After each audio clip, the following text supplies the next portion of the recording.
Hi friends, welcome back to my channel. ముందుగా అయితే అందరికి నమస్కారం అండి. సో, ఈరోజు తెలంగాణ ప్రభుత్వం నుంచి ఒక లేటెస్ట్ అప్డేట్ అయితే రావడం జరిగిందండి. సో, ఆ అప్డేట్ చూసుకున్నట్లయితే రేషన్ కార్డ్ గురించండి. సో, అప్డేట్ ఏంటంటే ఇప్పుడు చెప్తానండి మీకు. పేర్లు చేర్చాలని అప్లై చేసుకుంటే పిల్లల పేరుపై రేషన్ కార్డులు అయితే జారీ చేయడం జరిగిందండి. సో, మీకు అర్థమైందనుకుంటున్నానండి. సో, మళ్ళీ ఒకసారి చెప్తాను చూడండి. పేర్లు చేర్చాలని అప్లై చేసుకుంటే, పిల్లల పేరుపై రేషన్ కార్డులయితే రావడం జరిగిందండి. సో, అలానే ఈ నెల కోట రేషన్ కూడా మంజూరు చేయడం జరిగింది. సో, అలా ఎందుకు జరిగింది? అలానే ము 3 సార్లయితే అప్లికేషన్ అయితే వేశారండి. సో, వాళ్ళందరికి కూడా ఒకసారి మాత్రమే ఆ అప్లికేషన్ అనేది తీసుకుంటామని ప్రభుత్వం అయితే చెప్పడం జరిగిందండి. సో, ఎన్ని సార్లు మీరు అప్లికేషన్ వేసుకున్నా సరే, అందులోంచి ఒకటి మాత్రమే మేము తీసుకుంటామని ప్రభుత్వం చెప్పడం జరిగిందండి. ఆ ఫుల్ డీటెయిల్స్‌లోకి వెళ్ళకే ముందు మన ఛానెల్‌ని ఎవరైనా ఫస్ట్ టైమ్ విజిట్ చేస్తుంటే, ఛానెల్ చూసి కంటెంట్ నచ్చినట్లయితే ప్లీజ్ సబ్స్క్రైబ్ చేసి మాకు సపోర్ట్ చేయండండి. సో, తెలంగాణ నుంచి లేటెస్ట్ అప్డేట్‌లు మీరు మిస్ అవ్వకుండా ఉండాలంటే సబ్స్క్రైబ్ చేసి బెల్ ఐకాన్ అయితే ఆన్‌లో పెట్టుకోనండి. సో, ఇక లేట్ చేయకుండా అయితే డైరెక్ట్‌గా అయితే వీడియోలోకెళ్ళిపోదామండి. కొత్త రేషన్ కార్డులు జారీలో గందరగోళం అయితే జరుగుతుందండి. సో, దరఖాస్తు చేసుకున్న వారిలో చాలామందికి ఇప్పటికే రేషన్ కార్డులు అప్రూవల్స్ రాలేదు. సో, మరోవైపు 5 ఏళ్లలోపు చిన్నారుల పేరిట అయితే కొత్త రేషన్ కార్డులయితే మంజూరు అవుతున్నాయని ఇప్పటికే ప్రభుత్వం అయితే చెప్పడం జరిగిందండి. లీక్స్ అయితే రావడం జరిగింది.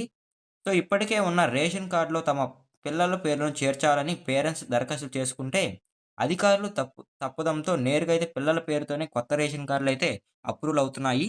సో, మీకు అర్థమైందనుకుంటున్నానండి. సో, మళ్ళీ ఒకసారి ఎక్స్‌ప్లెయిన్ చేస్తానండి. సో, ఎవరైతే పిల్లలను కొత్త రేషన్ కార్డ్‌లో యాడ్ చేసుకోవాలనుకుంటున్నారో వాళ్ళనైతే అప్లికేషన్ అయితే వేయడం జరిగిందండి. సో, కాకపోతే కొత్త రేషన్ కార్డ్ జారీలో అయితే కొన్ని తప్పుదారులైతే పట్టడం జరిగింది ప్రభుత్వం. సో, అవి చూసుకున్నట్లయితే ఎవరైతే పిల్లల్ని జాయిన్ చేసుకోవాలని అప్లికేషన్ వేసుకుంటారో, ఆ పిల్లల పేరు మీద అయితే కొత్త రేషన్ కార్డులయితే మంజూరు చేయడం జరిగిందండి. సో, మీకు అర్థమైందనుకుంటున్నానండి. కొత్త కార్డులు పంపిణీ ఇంకా మొదలు కానప్పటికీ ఆన్‌లైన్‌లో అయితే అప్రూవల్స్ ఇస్తూ అప్‌డేట్ అయితే చేస్తున్నారండి. సో, ఈ క్రమంలో వివిధ గ్రామాల్లో అయితే ఇలా వందలాది మంది పిల్లలకు రేషన్ కార్డులు మంజూరు అయితున్నట్లు సమాచారం అయితే రావడం జరిగిందండి. ఫిర్యాదులైతే వస్తున్నాయి. సో, మీకు అర్థమైందనుకుంటున్నానండి. సో, ఒక గ్రామంలోనే కాకుండా వందలాది గ్రామంలో అయితే ఇలా పిల్లల పేరు మీద అయితే రేషన్ కార్డులు అయితే అప్రూవల్ అవుతున్నాయండి. సో, మీకు అర్థమైందనుకుంటున్నాను. సో, అలాగే మరోవైపు కొత్తగా పెళ్ళైన వారికైతే రేషన్ కార్డ్ కోసమైతే అప్లై చేసుకున్నప్పటికీ, వారికి మాత్రం ఇంకా రేషన్ కార్డులైతే రాలేదండి. సో, దరఖాస్తులు చేసుకున్న వారి దీనికి ముఖ్య కారణం చూసుకున్నట్లయితే, దరఖాస్తు చేసుకున్న వారి పేరు గతంలో ఎక్కడ ఏ రేషన్ కార్డ్‌లో ఉండకూడదనే నిబంధన ఇందుకు కారణమని చెప్పుకోవచ్చండి. సో, మీకు అర్థమైందనుకున్నానండి. సో, కొత్తగా పెళ్ళైన వాళ్ళు రేషన్ కార్డ్ అప్లై చేసుకున్నప్పటికీ వాళ్ళ పేరు మీదైతే రేషన్ కార్డ్‌లయితే శాంక్షన్ కావడం లేదండి. సో, దీనికి కారణం వచ్చేసి సో, ఇరు కుటుంబాలలో అయితే అంటే పెళ్లి గాకముందు ఒక రేషన్ కార్డ్‌లో ఉండి ఉంటారు. సో, వాళ్ళైతే మళ్ళీ ఆ రేషన్ కార్డ్ నుంచి రిమూవ్ కాకుండానే కొత్త రేషన్ కార్డ్‌కైతే అప్లై చేసుకొని ఉంటారండి. సో, అలా చేసుకున్నట్లయితే వాళ్ళకైతే రేషన్ కార్డ్ అనేది మంజూరీ కావడం లేదండి. సో, దీనికి కారణం ఏంటంటే, ఇరు కుటుంబాలలో రేషన్ కార్డ్‌లనేది సెపరేట్ అయ్యి ఉండాలండి. రిమూవ్ అయ్యి ఉండాలి. లేకపోతే రేషన్ కార్డ్‌లనేది రిజెక్టెడ్ అని పడడం జరుగుతుందండి. సో, మీకు అర్థమైందనుకుంటున్నాను. దరఖాస్తులు చేసుకున్న వారి పేరైతే గతంలో ఏ రేషన్ కార్డ్‌లో ఉండకూడదండి. సో, అలా ఉన్నట్లయితే ఖచ్చితంగా అయితే రిజెక్ట్ అయి పడుతుంది. సో, మీకు అర్థమైందనుకుంటున్నాను. అలానే ముందుగా పాత కార్డ్‌లో పేరు తొలగించుకొని, కొత్త కార్డ్‌కు అప్లై చేసుకున్న వారికి మాత్రం రేషన్ కార్డ్‌లనేది మంజూరు చేస్తున్నారండి. సో, వాళ్ళైతే అప్లై చేసుకున్నప్పటి నుంచి రేషన్ కార్డ్‌లయితే కరెక్ట్‌గా అయితే మంజూరీ అవుతున్నాయి. ఎలాంటి రిజెక్టెడ్ అని పడకుండా అయితే. సో, మీకు అర్థమైందనుకుంటున్నానండి దీనికి కారణం.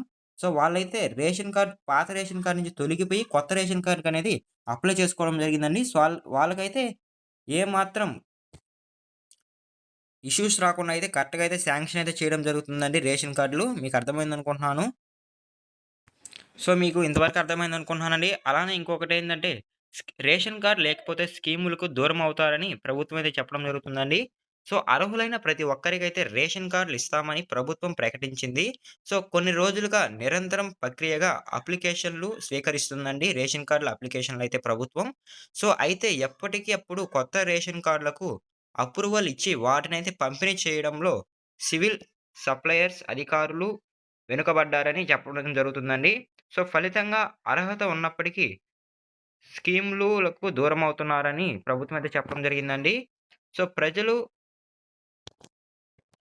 500కే గ్యాస్ సిలిండర్, ఇందిరమ్మ ఇల్లు, రైతు భరోసా పాటు ప్రభుత్వం కొత్తగా ప్రారంభించిన రాజీవ్ యువ వికాసం పథకానికి కూడా రేషన్ కార్డ్ తప్పనిసరి అవసరమనైతే తెలియడం జరుగుతుందండి. సో, అవసరం ఉన్నప్పటికీ ఈ పథకాలన్నీ రేషన్ కార్డ్ అవసరమే అని ప్రభుత్వం అయితే చెప్పడం జరుగుతుందండి. సో, ఇప్పటికే 4, 5 సార్లు రేషన్ కార్డ్ ఇవ్వనున్నట్లు సమాచారం జరిగినా, ఇంతవరకైతే పంపిణీ ప్రారంభించలేదు. రేషన్ కార్డ్‌లు ఎలా ఉండాలనే దానిపైన అధికారులలో స్పష్టత లేదండి. సో, ఒకసారి ఏటీఎం కార్డ్ సైజు అని, ఇంకోసారి పోస్ట్ కార్డ్ సైజ్ అని, క్యూఆర్ కోడ్‌తో ఉంటుందని, స్మార్ట్ కార్డ్ మాదిరి చిప్‌తో ఇస్తామని రకరకాలుగా చెబుతున్నారండి. సో, దీంతో అయితే ప్రజలైతే గందరగోళం అయితే స్టార్ట్ అవ్వడం జరిగింది. సో, ఇప్పటికే 4, 5 సార్లయితే అప్లికేషన్ వేసుకున్న వాళ్ళకి కూడా ఒక్కసారి అయితే ప్రభుత్వం అప్లికేషన్ తీసుకుంటామని చెప్పడం జరిగిందండి. దాని గురించి మాట్లాడుకున్నట్లయితే కాంగ్రెస్ అధికారంలోకి వచ్చిన తర్వాత ప్రజాపాలన కార్యక్రమంలో భాగంగా 2023 డిసెంబర్ 28 నుంచి 2024 జనవరి 6 వరకైతే రేషన్ కార్డుల కోసం దరఖాస్తులైతే తీసుకున్నారండి. ఈ ఏడాది జనవరి 16 నుంచి 20 మధ్య గ్రామ సభల్లో మరోసారి అప్లికేషన్లు స్వీకరించారు. కులగణాల సర్వేలోనూ రేషన్ కార్డులు లేని వారి వివరాలైతే స్వీకరించారండి. మీ సేవా కేంద్రాల్లోనూ రేషన్ కార్డుల కోసం నిరంతరం ఆప్షన్‌లయితే తీసుకునే వెసులుబాటయితే కల్పించారు ప్రభుత్వం. సో, ఇప్పటివరకు కొత్త రేషన్ కార్డులు కుటుంబ సభ్యుల యాడింగ్, తొలగింపు కోసం 30,00,000కు పైగా అప్లికేషన్‌లయితే వచ్చాయని ప్రభుత్వం అయితే క్లారిటీ ఇవ్వడం జరిగిందండి. సో, అంతమంది అప్లికేషన్ వేసుకున్నప్పటికీ అధికారిక వర్గాలు వెల్లడించాయి. ఇందులో డూప్లికేట్ తీసేయగా కొత్తగా రేషన్ కార్డులు కనీసం 10,00,000 అప్లికేషన్‌లు అవసరమైనవిగా అంచనా వేస్తుందండి ప్రభుత్వం. సో, ఇప్పటికే క్షేత్రస్థాయిలో పరిశీలించిన ఇంకా అయితే రేషన్ కార్డులైతే అప్రూవల్ అయితే కాలేదండి. సో, ఇలా ఇప్పటికే 4, 5 సార్లు అప్లికేషన్ వేసుకున్నప్పటికీ సరే, వాళ్ళైతే ఒక అప్లికేషన్ అయితే తీసుకోవడం జరిగిందండి. సో, చూడండి 30,00,000 పైగా అయితే అప్లికేషన్ అయితే రావడం జరిగిందండి. సో, అంటే మీకు అర్థమైందనుకున్నాను. ఒక్కొక్కరైతే 4, 5 సార్లు అయితే అప్లికేషన్‌లయితే వేయడం జరిగిందండి రేషన్ కార్డుల కోసం.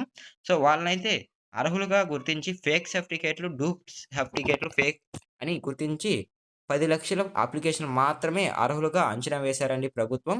సో, ఇదేనండి తెలంగాణ నుంచి రేషన్ కార్డ్ నుంచి వచ్చిన అప్డేట్ అయితే. సో, మీకు అర్థమైందనుకుంటున్నాను రేషన్ కార్డ్‌ల గురించి ఫుల్ డీటెయిల్స్. ఇలాంటి తెలంగాణ అప్డేట్స్ మిస్ అవ్వకుండా ఉండాలంటే మన ఛానెల్‌ని సబ్స్క్రైబ్ చేసి సపోర్ట్ చేయండి. సో, మరొక ఇంట్రెస్టింగ్ వీడియోతో మీ ముందుకొస్తాను. అంతవరకు జై హింద్.